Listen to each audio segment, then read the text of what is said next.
Hello. I have a question about declining, meaning like before death.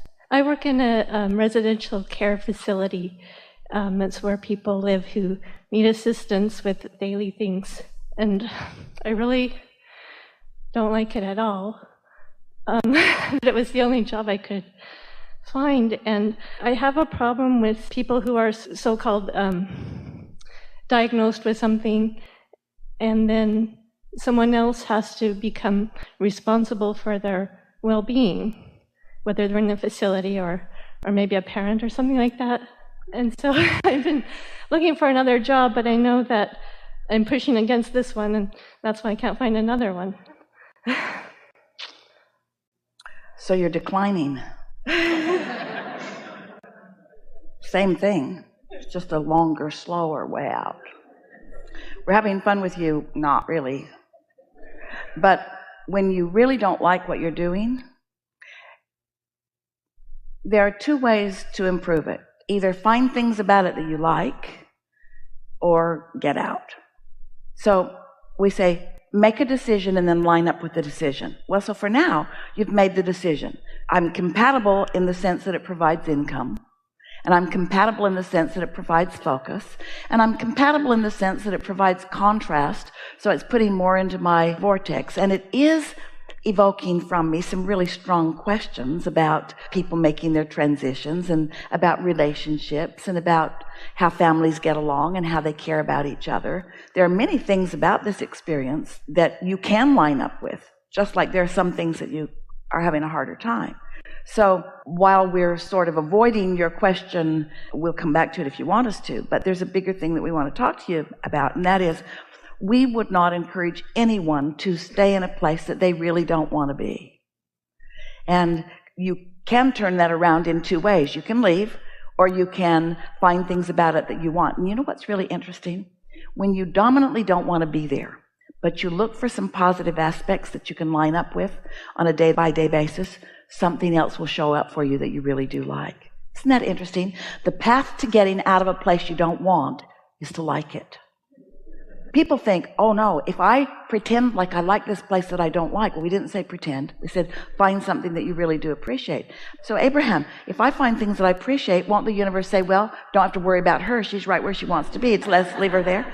No, because your vortex is full of so much more, especially when it's someplace that you spend so much time. So you can't spend so much time not liking it and be moving toward what you want. And do you know, might be a little hard to hear, but the dissatisfaction you feel is not because of the place where you're working. It's because you're not flowing toward who you really are and what you really want.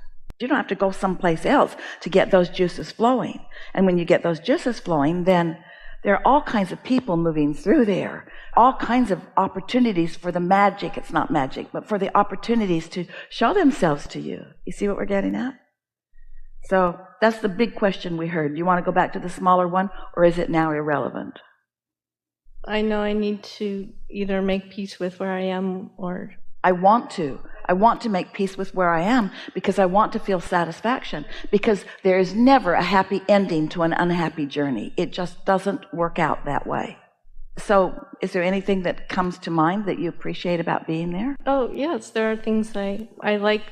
The people I work with, and it's a nice place to work, and the day-to-day work is fine. I mean, I work in an office, actually, and yes. So, but it's just what the company is that I don't like more than But now you see what you just did. You were doing that, and then you did that. Uh-huh. You were starting to move in the direction of satisfaction, and then you put the brakes on it. So you didn't allow enough momentum to go to really provide another opportunity for you. You just allowed enough momentum to torture you when you don't go. It's a human tendency. So you want to try again? I do really like everyone I work with, and the day-to-day work actually it's okay. I enjoy some aspects of it. I like the free coffee. And it's a nice building, nice place to work, nice people. It's a nice location. There are things about it that are satisfying. I like the continuity of it. I like the fact that I'm not out trying to find a new place to go every day. I like that they're expecting me to come and I'm expecting to be there. I like the things that I've learned. I'm better at it than I was the day I got there. I know that they feel appreciation for the things that I'm doing. I like to find more efficient ways of doing some things. There are a lot of things about this that I am enjoying. Really, that is the path to something that you like so much more. It is. Does that feel counterintuitive? Not when you think about it energetically, does it? No. Now, what was this other thing that you have a little problem with? Maybe, I'm not sure what you're getting at. The whole reason that the place exists is what you're at odds with? Because they say that Alzheimer's is a disease. And just the thought of this whole, like the facilities and everyone who works there and the cooks and the administrative people, like everything, the whole thing is based on disease. And it bothers me.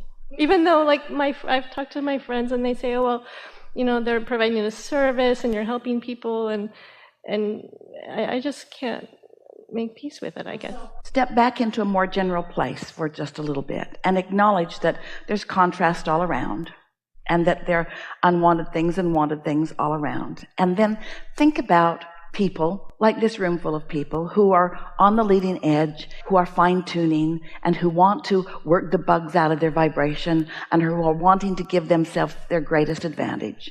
And think about them moving from resistance into allowing and resistance into allowing, and think about the death experience being, there's no death, but what humans call death being exactly that. It's moving from resistance into allowing. And then think about how large numbers of people are in the process of moving from a resistant environment into a non-resistant environment, and some of them have found very clever ways of sort of suppressing the resistance that they feel even before they actually make their transition. And so diseases are just about that. It's about people finding ways to cope with the discord that they don't understand.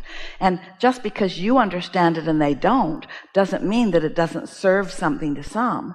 If you were watching a new little one just learning to walk, and he's very top heavy and awkward and he just keeps falling down, you wouldn't say, "Get up, you little dummy." You would enjoy him finding his balance. And so you could look at that in that same way. There are all kinds of things that are being served. What's happening to you here is that you are acknowledging the value of thought, and you're wanting to get good at it. And you want to open to the flow of well-being, even though relative to this subject, you really weren't quite opening to the flow of well-being, but you want to. You're acknowledging when you don't feel satisfied and when you do feel satisfied. And so you want to come into alignment with who you are, and you want to be an uplifter. And what we want to say to those like you who are teachers, room full of teachers here, that the way you uplift is think in terms of soothing. And so think of that place as a soothing place. It's a place that soothes. You heard us say today, we said it very pointedly, that we've got all the answers. We're really good. We understand the laws of the universe. We're like your own inner being. We know exactly where you stand in relationship with everything you want. And we not only know the quickest way to get there, we know your path of least resistance way to get there. That's how smart we are. Really smart. However, we also know that until you ask a question and you find alignment and you let the answer in, we cannot present a perfect enough answer to make any difference. We're not speaking to you. We know you're getting what we're saying, but we're saying it to you because we want you to understand there are a whole lot of people around you on this planet that are living life just fine who don't know any of this stuff, because life just sets them up for success anyway. Life shows them contrast, which causes them to ask.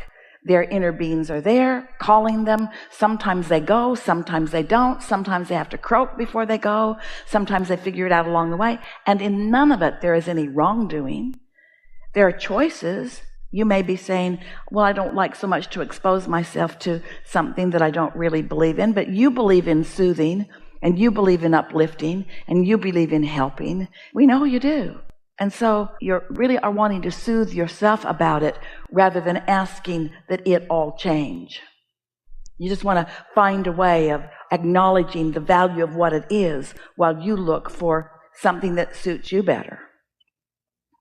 And we think it's interesting because you're not saying, I want to stay there and reform this place and make it entirely different. But that really is more what's in your heart, because you're sort of an improver of the planet, or you wouldn't have come at all. You see what we're getting at? So we're not saying that you need to stay there and that you need to stay there till you like it. We're just saying, while you're there, why not like it? And if you can't figure that out, then get out. Yeah.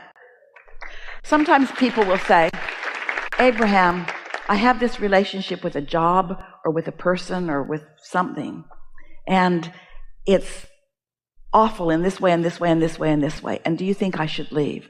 Now, you didn't say that. You said, I can't leave. You didn't even give yourself an out at all. Can't leave. I'm trapped like a rat. But sometimes they'll say, do you think I should leave? And we play with them a little bit and we say, well, if there are things you don't like,